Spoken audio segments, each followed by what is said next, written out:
Do a spot. It was the first time I'd ever been to a spot that I was not around a lot of like-minded people. Mm-hmm. So I was one of very few people that I knew there that actually went to church Okay. or anything. And as they say, iron sharpens iron.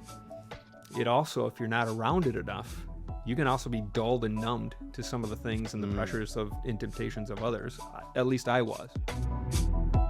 Hey friends, Tom Henderson from RESGEN here, and I want to welcome you to another episode of the RESGEN Giving Life podcast, where we hear stories and have conversations about being a man whose life in Christ gives life to others. And we most definitely have a great conversation on tap for you today. But before we get into it, I quickly want to share about the next RESGEN event that's coming up.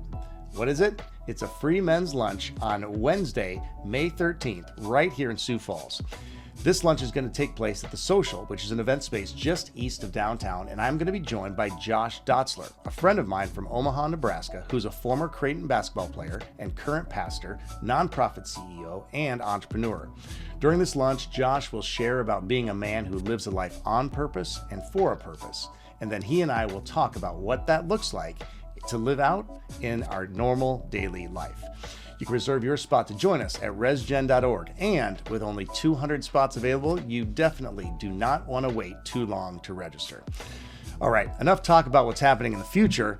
Let's get into what's happening right now. Because today I'm being joined by Nick Ovenden, a man of faith, husband, father, fitness guru. That's right, I said a fitness guru, and the president of GreatLIFE Golf and Fitness. And on today's show, we are going to dive into so many great topics, including leadership, fitness, mentorship, stewardship of our health, and allowing God to use us wherever He has placed us. So much good stuff is on the way, so let's not wait any longer to get into it. Nick Ovenden, my friend, welcome to the Giving Life podcast. Hey, thank you. Thanks for having me. Fitness guru. I don't know if I've ever had that title. So well, listen, I like to hand out titles. Okay? I appreciate that. And if your business card does not have that on it from this point forward, I'm going to be very disappointed. All right, let's see what I can do. We joked about this prior to recording, but you were also on the cover of one of Sioux Falls magazines. Sioux Falls has more magazines, I think, than the vast majority of cities in America. Right. We love our magazines, and you actually were on the cover of, what one was it? The Empire. It was great. I mean, honestly, I actually wrote a newsletter about it because it was so humbling to be able to be part of it. I'm like, when you walk into a place and people are going, "This is you," like, I don't know how to respond to this. Exactly. Hi, my name is Nick. Yeah, which was so great though, because you're such a humble guy and you just go about your business and go about your work and life, and you do it so well. And so it's fun to read the article and just kind of celebrate a little bit just about who you are and what you're doing and all that kind of thing. So job well done, my friend. Thank you. Yes. I appreciate that. Well, as you heard in the intro there, we're going to touch on a variety of different topics, and who knows where the Lord's going to take this conversation. But I'd love for you to start, Nick, by introducing yourself to listeners, because many people maybe didn't even know, number one, who you were, but then like what you do as president of GreatLIFE. But wherever you want to start, I'd love for you just to introduce yourself, and then I'm going to ask you a variety of questions. Sure. But I'll just let you kind of intro yourself and let you start out, and then we'll see where it goes. Yeah. Well, my name's Nick Ovenden. Yeah. I'm first and foremost a follower of Christ, and that's something that's near and dear to me, and want to make sure that that's always the number one point. Yeah. In everything I do. I was born and raised in Sioux Falls. I left for a stint and came back. I worked at a bigger fitness center up in the Twin Cities, so got a lot of experience that way, and then came back to help start this golf and fitness concept or company. Yeah. I was on the fitness side of things, and about 6 years ago, switched over to overseeing the whole company itself. So leading people has been something that I've loved to do. So ever since a little kid, I've been a captain of a football team or a baseball team, so I've been in a leadership role in some capacity basically since I was probably 8. So it's been a really fun journey to be able to grow and develop in that. And the last probably 10 years have been the biggest challenge and the biggest growth opportunities in so many different areas. So I'm a father of 2 amazing daughters. I'm a husband. Yeah. I'm a president of a company, but really the first and most important thing is I'm a follower of God. So that's awesome. When for you, Nick, did faith become the number one thing? Because I love how you just said that is, all these other things, but the number one is my faith and following Jesus. So when did that become number one for you? I don't know if there was like a day. Yeah. And it's, to be honest with you, it's probably every day. They say pick up your cross every day. And that's something that is really important to remember, because it is easy to get lost in the numbers, lost in maybe a magazine cover, whatever it might be. But really, it's making sure that every day is being starting the day with it in the Bible, starting the day in devotions, and starting the day knowing that this isn't about me. It's about using the gifts that I've been entrusted with, and how can I use them the best to my ability. So I know John Maxwell was in town just recently and talks about that. Like, there's nothing awesome about me. The gifts that I've been entrusted to are the awesome thing. Yeah. And I think keeping that number one, just the thought of that, and making sure that it's never about me. It's always about him and how to glorify him. So to answer your question, I don't think there was a day, but it's just been a slow trickle and a slow transition. And the more I've studied the Bible, and the more I've been around people to push in that direction, the better off I've become, and the more intentional I've been with each and every day. Yeah. Well, and you just used the word there that I was going to bring up, and that's intentionality, right? I mean, so we need to be intentional about keeping that mindset. So it may not be a specific day, do you feel like that mindset maybe became a little bit more of your focus in like your teen years or in your college years when you got married? Was there a time where you'd be like, maybe this life isn't all about me? Yeah. I would say it started in college. Okay. So I had a pastor that came on the outdoor sideline. So Pastor Keith Loy. Oh yeah. So he's one of my mentors and pastors, and he was on the sideline, and for over a year, he was cheering us on, chest bumps, all that stuff. I had no idea who he was. Yeah. I always tell that story. I'm like, no clue who this guy was on the sideline. Giving me chest bumps. Like, okay, whatever. But my girlfriend, who is my wife, she encouraged me to go to church with her one Sunday. So I went to church with her, and lo and behold, one Sunday I walk in, and Pastor Keith is on the stage. I'm like, you're the guy from the sidelines. Did you go? All right. Were you tempted to go and give him a chest bump on the stage? I probably should have. That would have been very fitting. Well, he was preaching on a basketball court, basically, at that time. It probably would have been very fitting. But I would say that was the first time that I realized the difference between religion and having a relationship. And that was a huge transition to me, of going, oh, okay, it's not about learning a creed or learning just scripture. It's about applying that and understanding there's a relationship there that I can have on a deeper level, and then seeking that out. Like, I shouldn't always feel good about everything that happens. Like, I need to understand some of those convictions too are not a bad thing. Yeah. There's something that it's a prompting that I'm being told one way or the other, and I need to quiet myself to listen to it. So I would say that started in college, and my wife was a great impetus of that. Yeah. And then when we moved up to the Twin Cities, that was probably the first time that I'd ever been into a spot. It was the first time I'd ever been into a spot that I was not around a lot of like-minded people.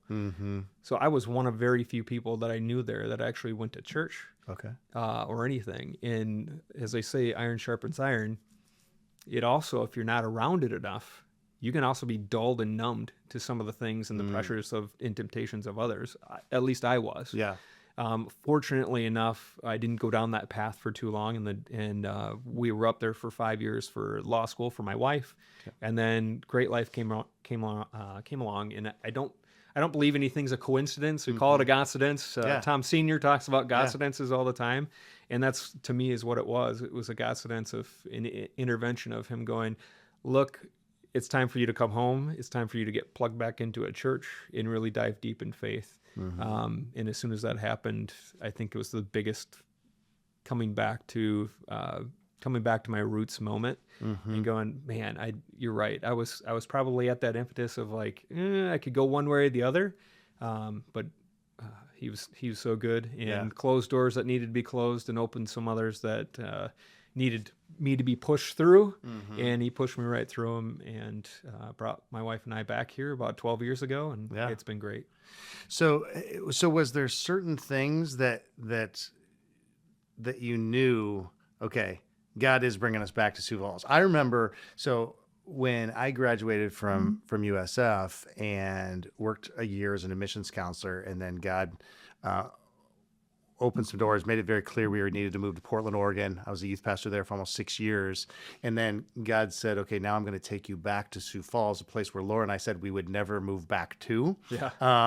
But it was very clear just through a variety of circumstances that we won't go into all that because this podcast isn't about my story. But but it was just very clear, like, okay, Tom, I'm wrapping things up here for you. Right. And then I'm taking you to something else. Is there more to that story that is part of that can be shared or not? Or I mean, I'm not asking haven't really thought about it. I love it. It was probably a year. As you're talking about it, I'm like, it was probably a year in there because my wife and I were struggling at that time, and we talk openly about it.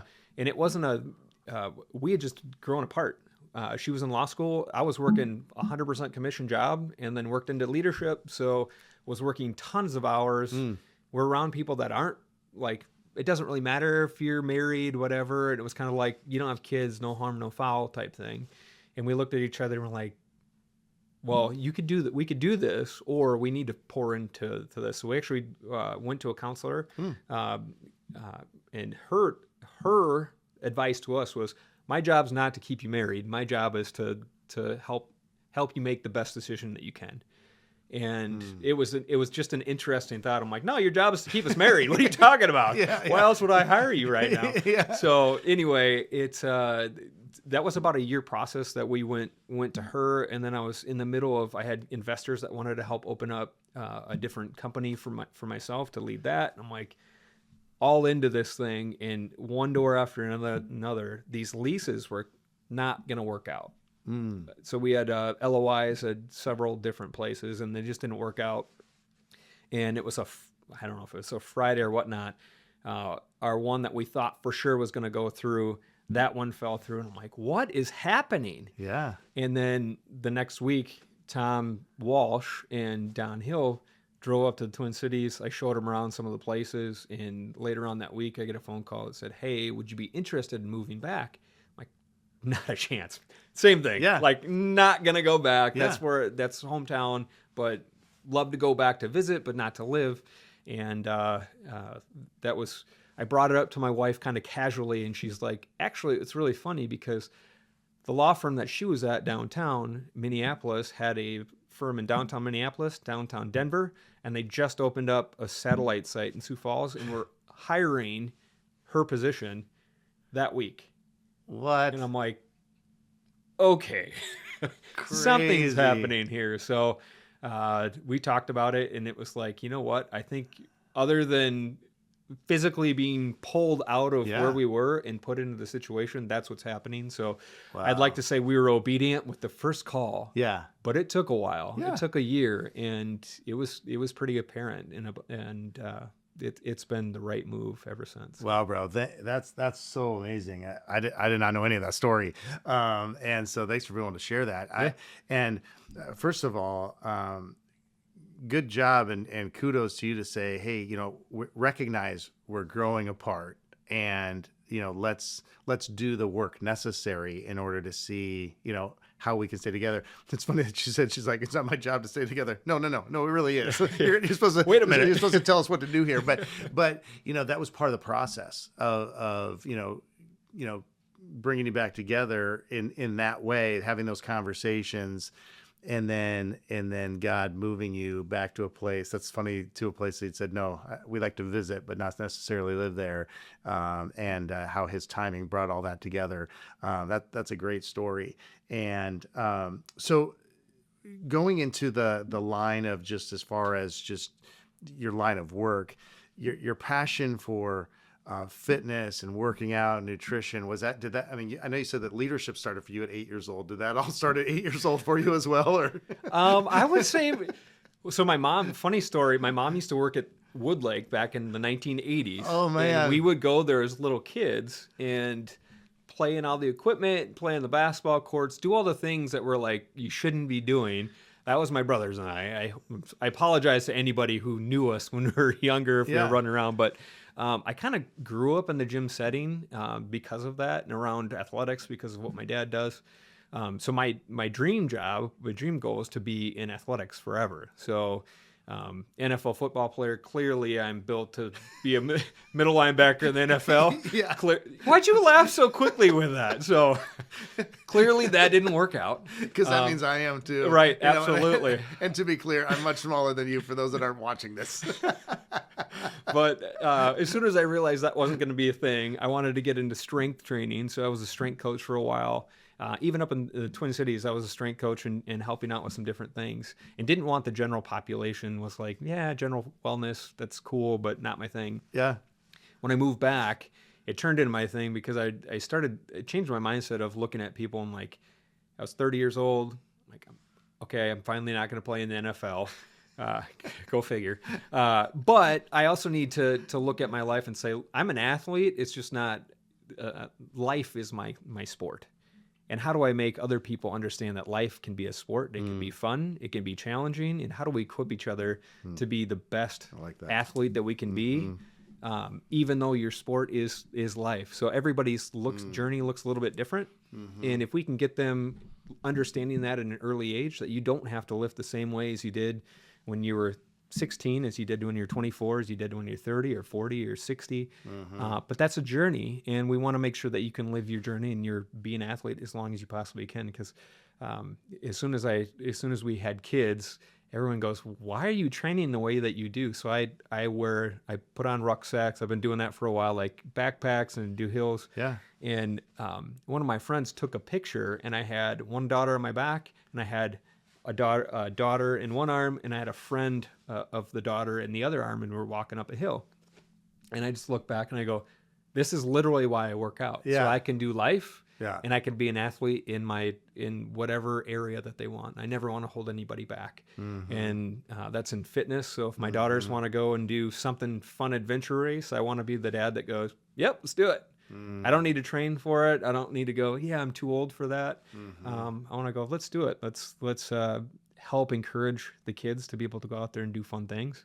And it goes into leadership too. I don't ever want to be the cap of leading somebody to where they can go. So I've heard that from several of my mentors that have said, look, your leadership capacity is here. You can't lead anybody past your leadership capacity.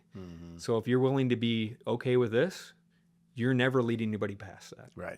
But if you're willing to keep working on getting a little bit better and a little bit better, pretty soon you can lead other people to get as good, if not better, than they even believe that they could. And That's so good, bro. I want to do that to my kids. I want to do that to everybody I'm around. And I think that's one of the reasons why I put out here too, is to be able to pour into others. And if we can make people a little bit better, the world would be a better place. Yeah.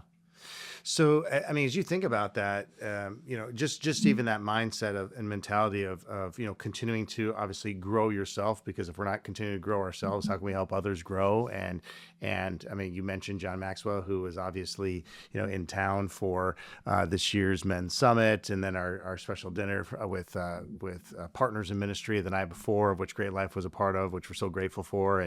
But he talks about, lifting the lid of just what you believe is possible, lifting the lid of your own leadership. And so I think about you being put in this position now 6 years ago, still being a young guy.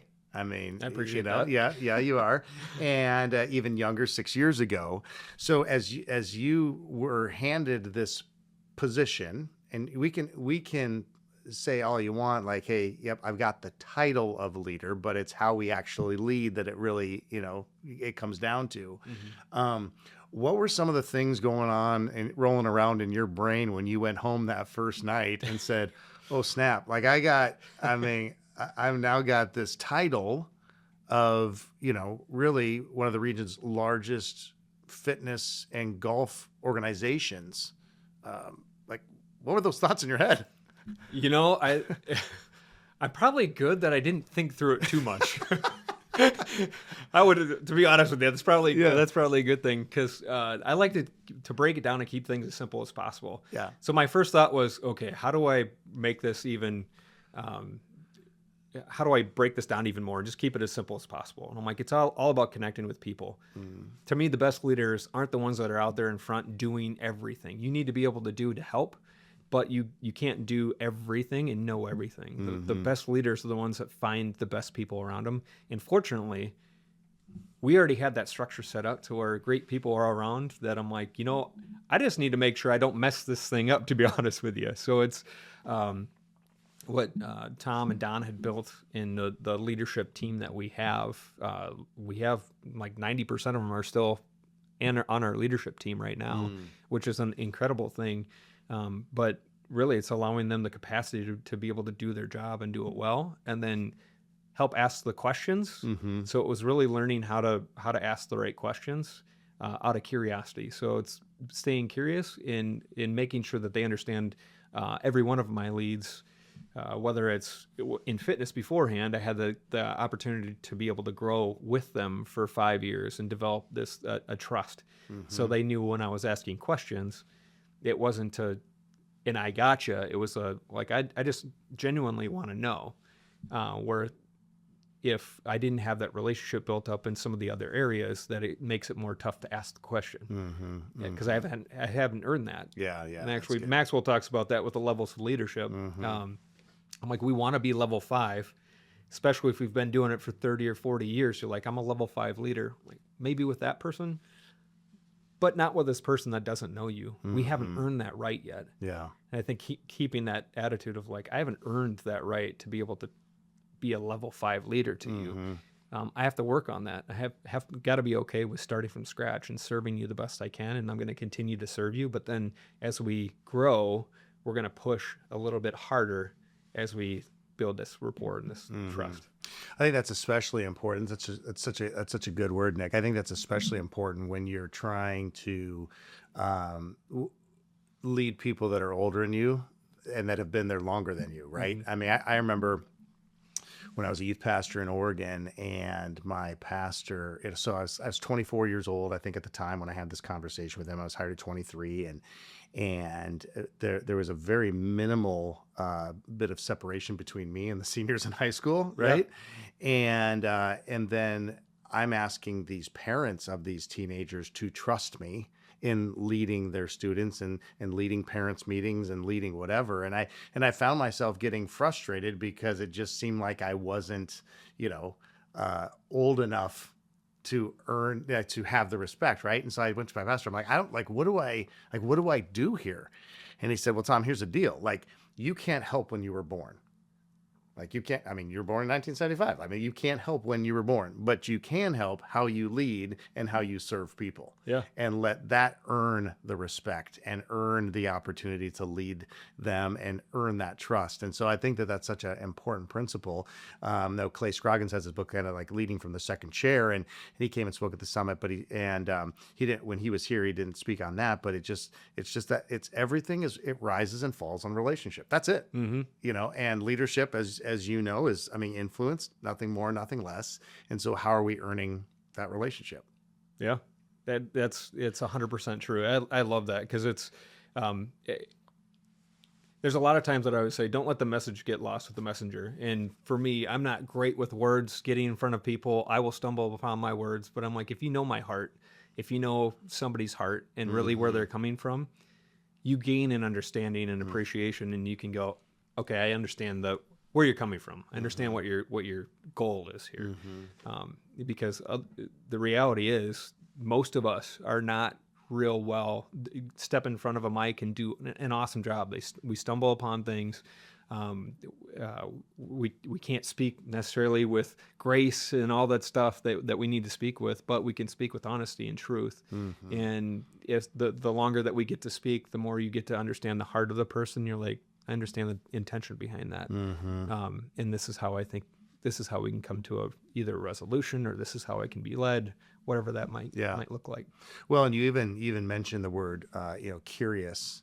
moments ago. And one of the things, this was a principle that I learned a couple of years ago that I wish I would have learned 2 decades ago, especially in conversations that there's a little bit of friction. but the whole idea of entering those conversations with curiosity versus certainty, right? Yeah. And I think human nature is to automatically, think go the worst, or they must have meant to do this, they're against me or whatever. But when we really enter with curiosity, whether that's in the workplace, in our marriage, in our relationship with our kids, I mean, your kids are still young but like I could have avoided multiple arguments with my boys when they were teens if I would have done a better job of entering those conversations with curiosity versus certainty. And like a lot of conversations and arguments could have been saved on that. So I think that's so good. So as you think about just, I mean, the role in your leadership, and I mean, the interesting thing is you have the opportunity to impact so many different generations. Yeah. I mean, really. It's crazy to think about. So we have people that walk through that crawl through, that get carried into our facilities. Yeah. That are as young as 6 weeks old, and we have people in their 90s, and it is everybody in between. Yeah. And that's really what a lot of our focus has been is helping people understand the differences that help shape and form the differences of opinion based on an easy thing like a generational understanding. So we actually just created one of our pathways in our leadership development class that's based off of the book Sticking Points. Mm-hmm. If you've had a chance to read it, it's a great book. Yeah. He's got an updated one that actually talks a little bit about the alpha generation. Okay. But talks about the differences of what helped, what shaped people's beliefs in their mindset back in, the people in the 30s and the people in the 50s and the people in the 70s. What was going on during that time period? What were the significant events in their life? So part of our leadership exercise is to interview people in those different generations and ask them questions like, what was the most meaningful thing that you can remember, the most impactful thing that you can remember that happened during your childhood when you were 12? And you'll have people that said, well, the space landing on the moon, the Kennedy assassination, 9/11, whatever that might be. And you're like, oh, that was the formative years of where your head went. And it's just a great exercise to do, to be able to be curious, learn from another generation. Man, that's good. And then it gains credibility, because we talk about mentoring a lot, but there's mentoring and reverse mentoring, if you've heard that term before. Yeah. So reverse mentoring, I think, is a huge deal as well, because if we can show our curiosity towards people of different generations, and we're kind of in the middle generation of Thank you for putting me in yours, by the way. You're welcome. We're in the middle generations, but we can go above and below and be curious with them. Yeah. It opens up the door of curiosity back. Mm-hmm. And then we have a great rapport and connection to be able to have a great conversation. We don't have to agree on stuff. I'm actually giving a leadership talk this week about tensions and the importance of tension. And if we get too far one way or too far the other way, so I'll give a for instance, accountability or empathy. I tend to fall on the side of empathy with people. I'm like, I hear your story. You're all unique and beautifully and wonderfully made, but you still have a job to do. Yeah. So how do we work through that tension? Yeah. And the tension is important and it's necessary, because if I say, well, there's no accountability, there's only empathy, then nothing can happen. Nothing can get done. And vice versa. If it's only accountability and no empathy, if there's no seeking understanding, we're going to get ourselves into trouble. Yeah. So as leaders, as people that have people reporting to us, we have got to find that middle ground between the tension to make sure that we're somewhere in the middle. Mm-hmm. And you're going to have one way or the other a little bit towards each person, but really take a step back before you have the conversation and say, am I leaning too heavy on one side or the other? Mm-hmm. And how do I get back to the middle? And go into this conversation. We call them intentional conversations before they get to crucial conversations. Yeah. But how do we have an intentional conversation before it has to become crucial? Mm-hmm. So what helps you, Nick, know when you're maybe too far left or too far right? And like, is there people that you run things by? Is it like you just have this feeling like, oh, and it's just the Holy Spirit all of a sudden tells you like, hey, you're a little too much on the accountability side. You need to empathize more, or vice versa. Like, what helps you? Because I think it's easy for us to say like, okay, we need to be both and we need to kind of live within that tension. But it's sometimes hard to figure out like, but how do I know when I'm being too much one way and not enough the other way? So what helps you personally with that? I don't know if you said easy. I took ezy. It's not easy, by the way. No, it's not. It's a very challenging thing. It's easy to say, but it's hard to do. For sure. Yeah. So one of the practices that we talk about is daily reflections, and honest daily reflection to look at it and say, was I being like this or was I being like that? Like how are my interactions today? And actually taking time to think through those. And then if I can't figure it out, a lot of times it's going to mentors. So I have a handful of guys that I go to for various situations. So going back when I was getting my master's degree, we're pushed into encouraged to be able to have like a vocational mentor. So somebody from your place of work or that can help you in your place of work, a personal mentor that can help you through your spiritual life. And I kind of took that and said, hey, I need a couple. I need a lot of help. Yeah. So how do I get people in my corner that know what I stand for, know what I want to be like, and then if I have or when I have issues, I can call them up or shoot them a text and say, hey, I'm struggling with this. What's your vantage point of this? You got to call it the blind spots, because we all have blind spots, and if we don't understand that we have blind spots, that's our first one. So we have to recognize those and say, I'm probably not seeing this from the right perspective. Can you help me? And explain the situation the best you can, keeping it so it's not one-sided, and then say, okay, what's your thoughts? Help me through this. Yeah.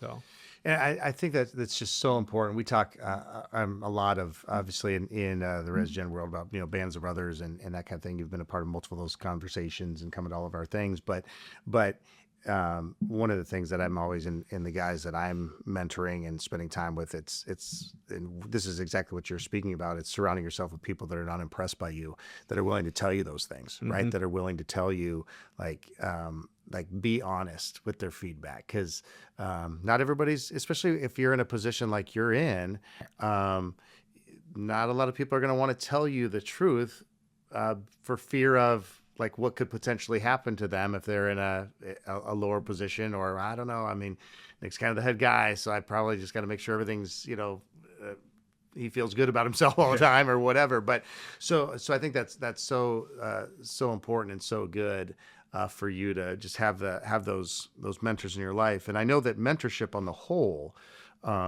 is important just for you personally, but then also organizationally, and especially in helping kids. Yeah. I was the benefit of a lot of great mentors in my life, and without a dad present, but I had so many people that invested in me.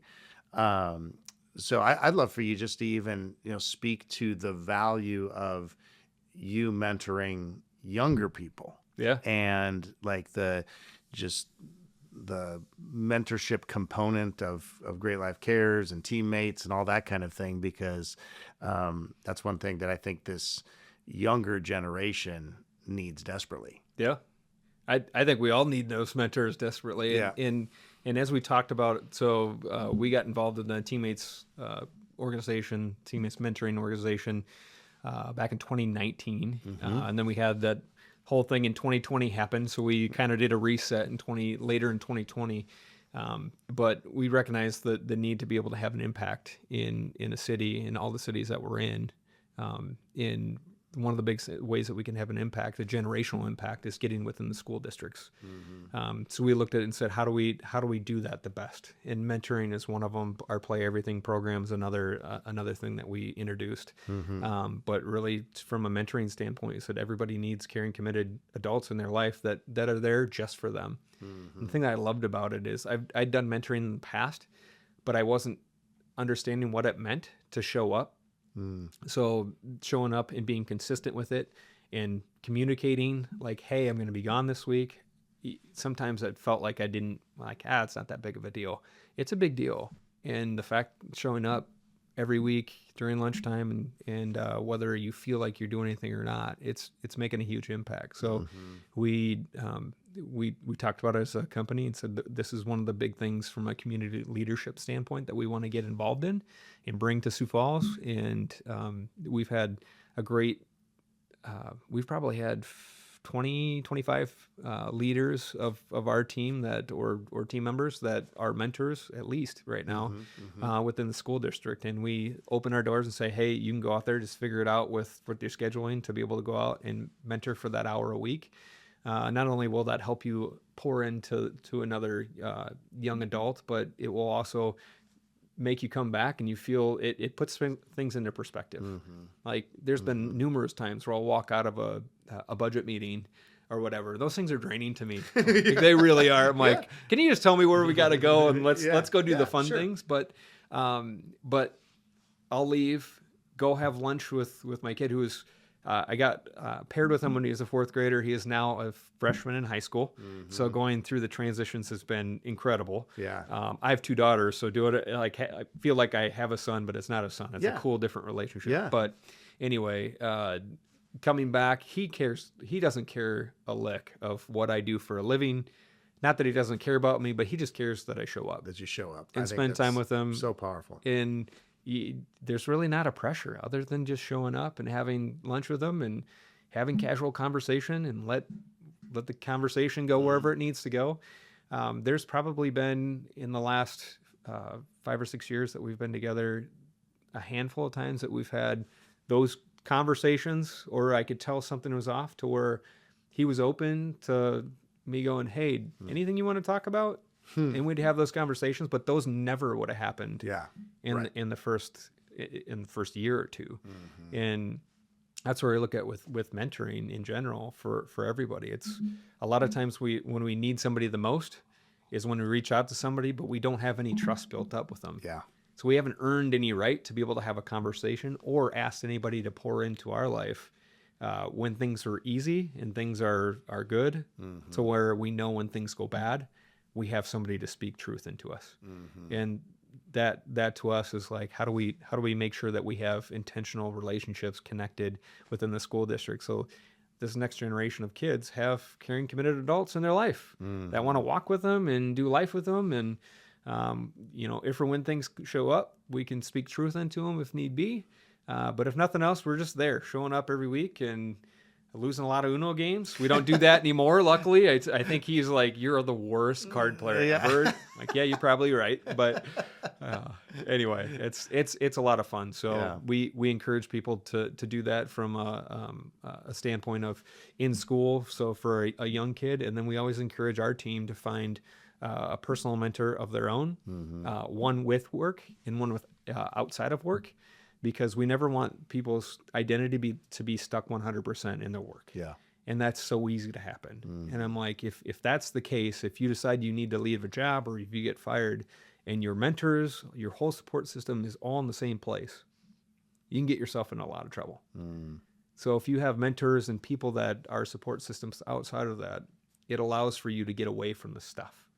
We talk about with kids too. I'm like, with my daughters, they have groups of friends. They have their soccer friends, their basketball friends, their school friends, their church friends, and it's beautiful because they can create deep relationships with the ones that they want to or need to, but they don't have to get involved in all the catty drama stuff that they can get pulled into, and we all can get pulled into if we're not careful. So it's been a really fun journey to be able to look at it from a school mentoring and tie that back into let's encourage all of our team to do that even as adults. Oh yeah, for sure.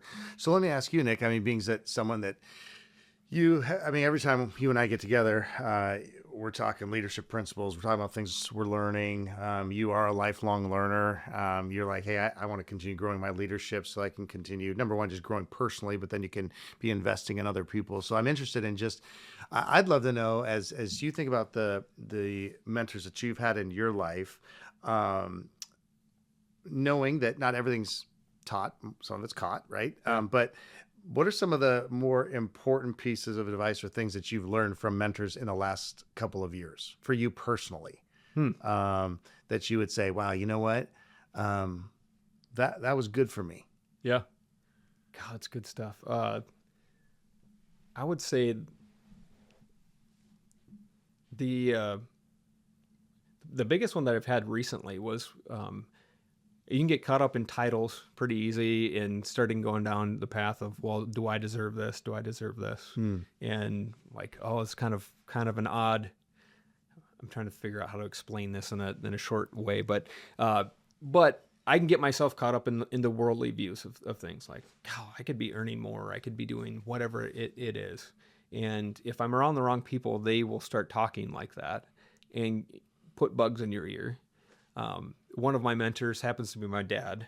He's and I'll tell him, I finally recognized it about a year ago. I'm like, Dad, you've been speaking nuggets of truth in my life forever. Yeah. How come I didn't even notice it? He's like, I don't even know I said that. But, but he's like, I think you need to define success. Yeah. And what does success look like for you? And if it's, if it is chasing the money, what does that look like in the end? And work from the end game and work backwards and say, what is what you're doing right now allowing you to accomplish in your life and allowing you to be able to live out? So from whatever platform it is, it's like, well, do I feel like I have to be called into ministry?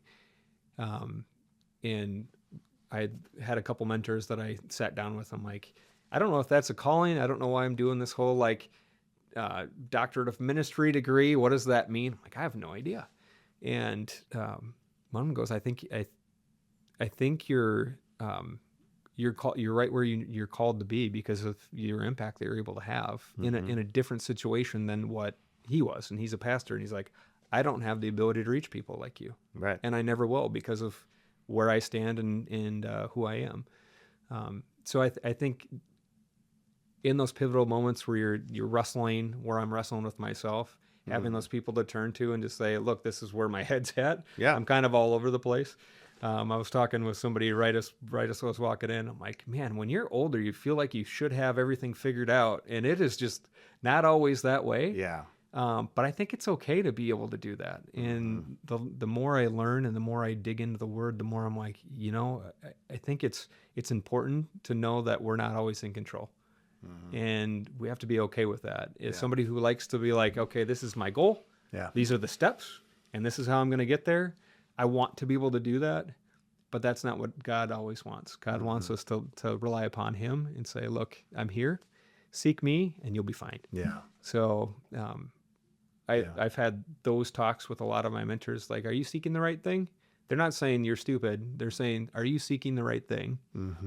Let's make sure you're realigned with what you believe is important and true, and let's go from there. So whatever that is, it's been conversations a decent amount in the past, but it will continue to be in the future. Yeah. Well, yeah, for sure will. And I think that because we live in the world, right? I mean, we live in the world where the messaging of the world is just continue to get more and more and more and more and more.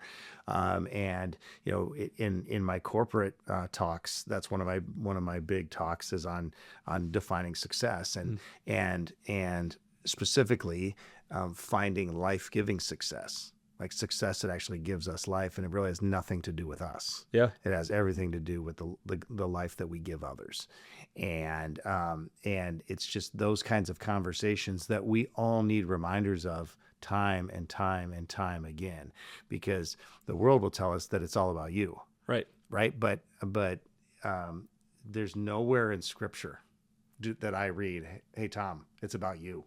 Right. I mean, nowhere. I mean, right. Maybe there's ones about you, Nick. Yeah. But certain magazines maybe, but not in the Word of God. Right. Because no, it's about Christ and about pouring our life out for others. And that's where even what I talked about at the summit this year of just saying, listen,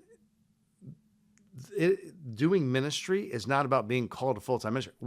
When you are walking with Jesus, you're called to ministry wherever you are. And I love the fact that we have a president company, we have teachers, we have bankers, we have garbage collectors, we have all the different positions. We have Christians, like Jesus following people in all of these places, because where they work, not all those people are going to walk into a church. Those people aren't going to walk into the Ben Summit or listen to this podcast or whatever. But because of your influence, you can ask questions. You can develop trust that causes them to ask questions. But we just have to have that mindset as people as dudes that are walking into work every day, that I have a platform today, and how am I going to use this for God's glory? How am I going to use this for your kingdom? And so, I'm so grateful that we have people like you in the roles that we have. I'm grateful that you have people in your life that are reminding you of that on a regular basis, because we all need those reminders. And because one of the things that you've said in the past, Nick, is that leadership is stewardship. And stewarding that position, that title, specifically really even stewarding those relationships, right? So I'd love for you to unpack that for me. Like, leadership is stewardship. Why do you say that? What do you mean? And then how does that play out for you? Yeah, I think stewardship is one of my favorite words. It's one of my core values, because we've been entrusted with so many great things.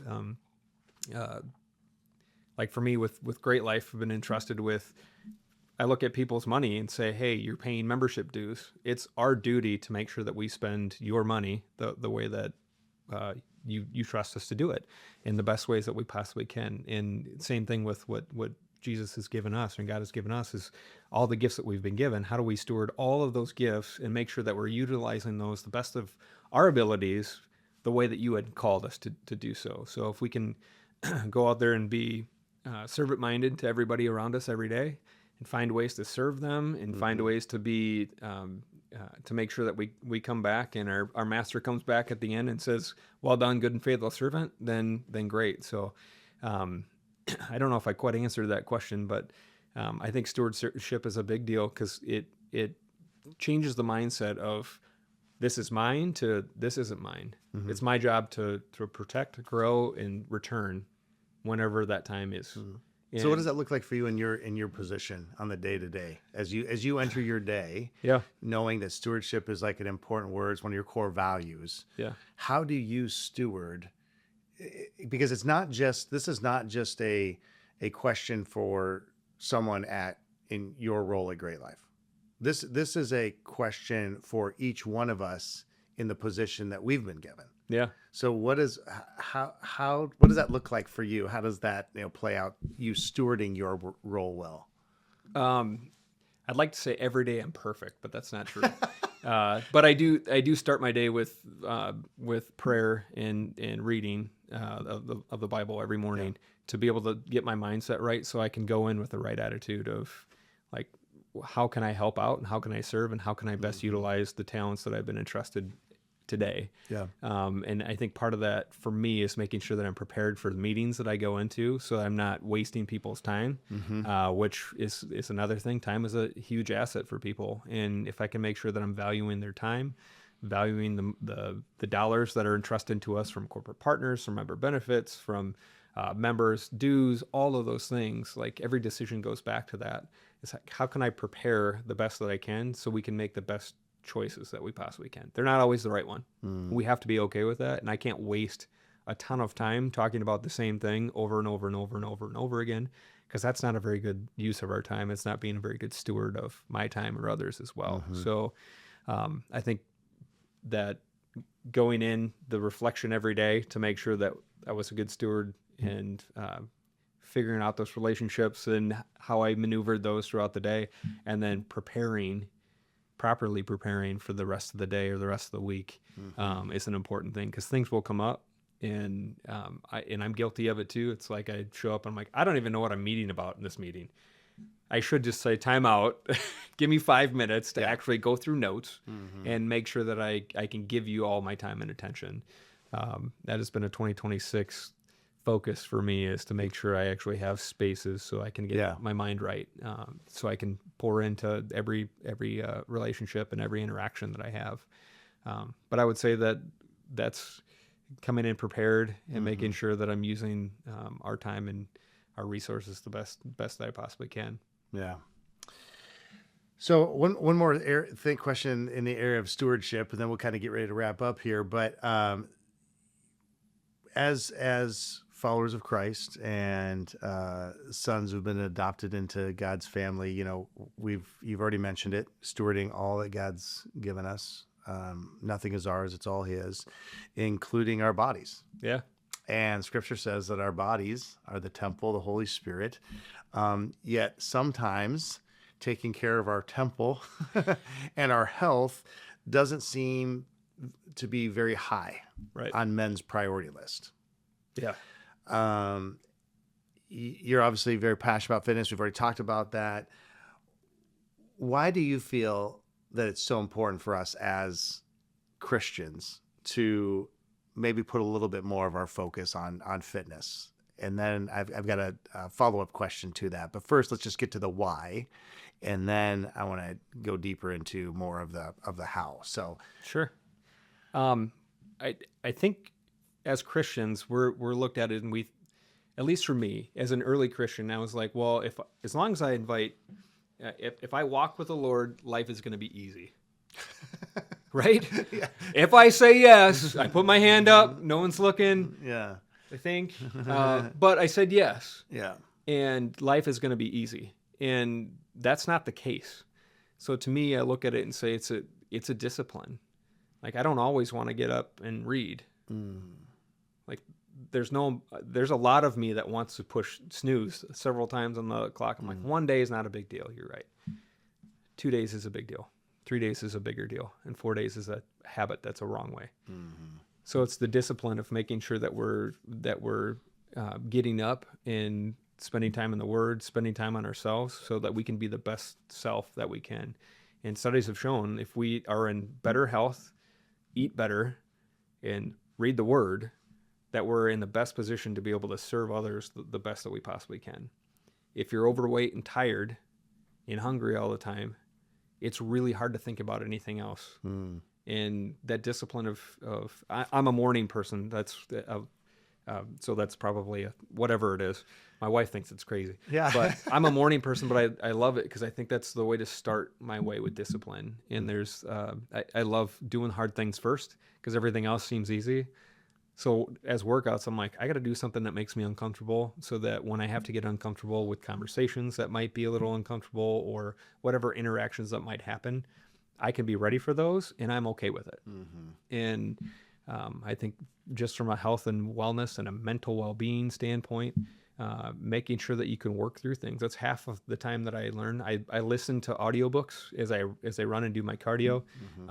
If people think that I'm texting myself, but I'm actually writing notes and emailing myself those things. But that's my time to really be able to spend time in my head and filtering through all the things that have happened, writing notes to people that I'm called to encourage, and reaching out to some of my mentors too. So I think making sure that we're physically and mentally in the best spot that we possibly can so we can serve people the best that we can, be the best husbands, be the best fathers, leaders, whatever your role is. I think it starts with health, and that's one of the things that's a controllable. Obviously, there's some things that aren't. Good. That's good right there. Yeah. Yeah. I love that because there is very little, but as you mentioned earlier, there's very little that we can't control, and there are certain things that we can, and doing whatever we can for nutrition, for working out. And, are there things that we're just battling genetically? Of course there are. Right. But we can do something to prepare ourselves again, not just for ourselves. And I love that you said that. Because this is going to help us serve our families better. This is going to help us serve the people that we work alongside, or that we work for, or that we come in contact with, just happenstance at the grocery store, because, we are taking care of ourselves. So I love that. So let me ask you this, because it can seem daunting. There's a big swell that happens, especially like with gym memberships in the first, right around December and January, right? And then it begins to fall off. But let's just say, okay, we're recording this right now in March. And so someone has fallen off a little bit, or they've never started. And it just seems daunting. Like, it seems like, oh man, you know what? the health journey just seems like it's long and arduous and filled with hills and potholes where I'm going to twist my ankle and, all the other things. How does someone start well so that they can continue moving forward and don't quit? I think that it's so important. And there's a reason why I think just really in most things in life, we tend to maybe come into stuff guns a-blazing. Like, so if you remember, like there was a page in the workbook this year of, okay, I've been to the summit, now what? And it was like simple attainable goals for guys to transition from the mountaintop of the men's summit just into everyday normal life. Right. So just simple things.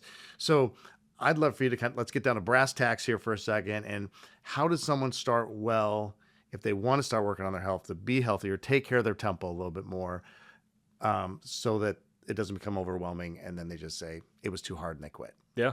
Well, I think that's the thing is it's an all or nothing attitude. I'm like, just start somewhere, whatever that is. Find something that you can do consistently every day, because it's all about creating a behavior, and behavior is hard to change. So if the behavior is after work, going to your house, typically having potato chips or a Snickers bar. I'll keep it easy. So one of those little Snickers bars, say it's 100 calories. It's probably more than that. Like a little fun size that you get for Halloween. Yeah. Okay. I'm like, I go home, I have a fun size candy bar and a Diet Coke because I'm tired. I sit down, I watch a show. I'm like, for 30 minutes. I'm like, okay, what if you, instead of eating that candy bar, could you commit to maybe drinking a glass of water, or maybe just the Diet Coke, one or the other, and instead of sitting down right away, walk around the block. It could be a quarter mile, not even fast. Don't even time yourself. If you have a dog, your dog would love it. Just go for a walk. Yeah. But keep it something that it's simple. You don't have to spend 60 minutes in a gym doing something. It's creating a behavior, and it's got to be simple. The more friction there is, the harder it's going to be, and the easier it's going to be to fall off. So make it as simple as possible.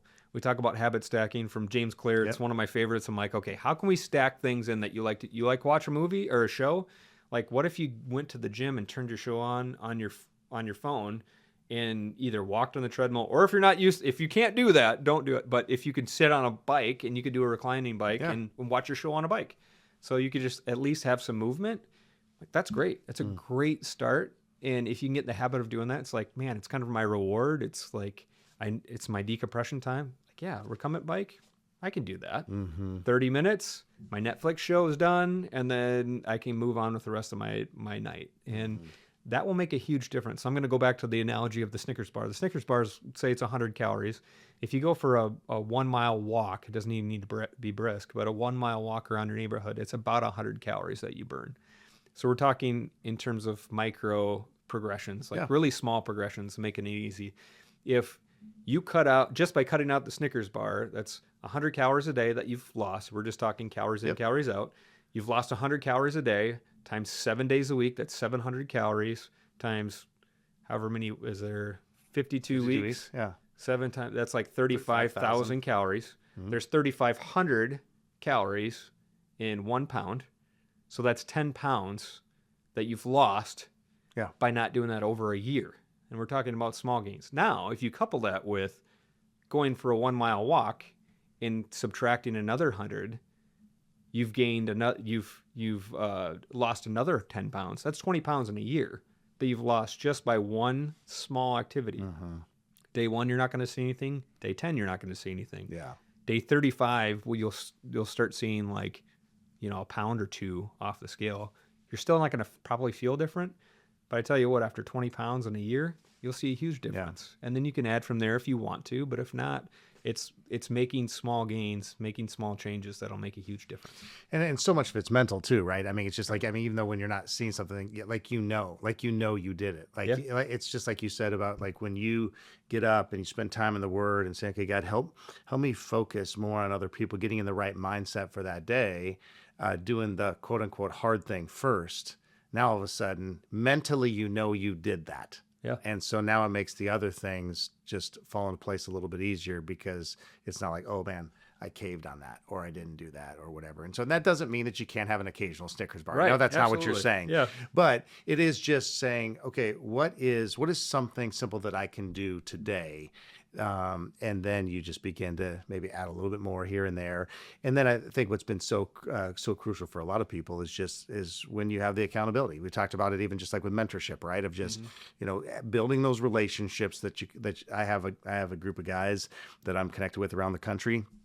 We have a text group called the Iron Squad, and we're constantly checking in with each other on, hey, did you get your workout in today? And usually, I mean, sometimes it's like a selfie we'll send, or it'll be something like, hey, check, got it done, whatever. And it just makes it actually makes it more fun too. Yeah. Because you're on the journey with other people. And so I think that's good advice. All right, brother. Well, hey, we're going to wrap this thing up, but I do want to give you an opportunity to say just like two things. One, what's coming up in the GreatLIFE world? What's happening that's exciting, that's exciting to you? And then I'd love for, so maybe one thing that you're excited about for the future of GreatLIFE. And then secondly, if someone wants to connect with you, how would they do that? Okay. From a GreatLIFE standpoint, we have golf season. I know it's recording right now in March, but hopefully we have golf season starting next week. Man. So we'll get people out in the chilly, links. Man. I know. A lot of fair weather golfers, but there are a lot of golfers that love to go out no matter what. Yeah, so, that's true. That's true. They are diehard, man. It is so much fun to be able to have people go out there. It's one of my favorite times of year because we have people in the gyms that are packed. And also the fitness center or the golf courses get to be full. I actually just came from the bowling alley, so I got to see a bunch of people at the bowling alley. But seeing people come out and getting to hear how they're doing over the winter or whatnot is always a fun thing. So we're excited. The golf course is open. We're excited for more member benefits and more communities. So we're working on Eastern South Dakota right now to create more member benefits. So we'd love to be able to continue to grow that program. And then if anybody wants to connect, they can either email me or find me on Facebook or LinkedIn or whatever it is. And I'd love to be able to have a conversation. So my email is nick@joingreatlife.com. I love that. Well, brother, this has been a lot of fun for me. Thanks for bringing some of our the energy of our coffee chats to this table here. Sharing more of your story with me and listeners today. And we end the podcast each episode with something we call the final word. Okay.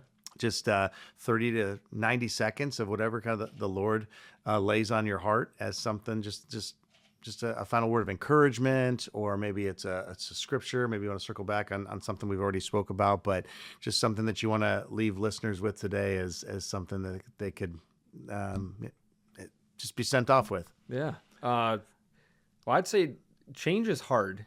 And no matter what that is, in changing behavior, taking that first step is the hardest thing. And my encouragement is to take the first step no matter what. It may seem daunting, but find a way to do it. Find a way to do it the second day and the third and the fourth day, whether that's to read the Bible. Find a way to do it. Don't make it so it's this daunting, huge task. Read one line a day. That will change your life. It's a huge deal. Whether it's exercise, you could walk with a friend, walk with your spouse, whatever that is, go for a walk. But take the first step because you won't regret it. One of my favorite lines, and it came from the prophet Matthew McConaughey.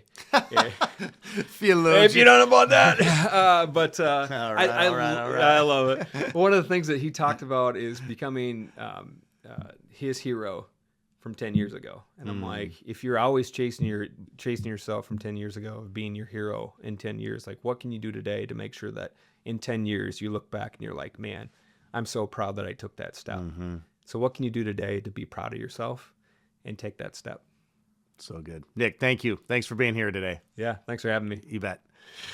Well, friends, thank you for joining me for this latest podcast with Nick Ovenden. Man, if there was some good nuggets that you took away from the conversation, I'm sure there's more than just one or two. Man, share this episode with other people. Subscribe. Do all the things that you do with podcasts. If you want to connect with Nick, he told you how you could get to him. Just email him. I'd love to connect with you. Also, don't forget that the men's lunch is coming up in May. So get over to the resgen.org website, get registered for that lunch. You're going to want to be a part of that.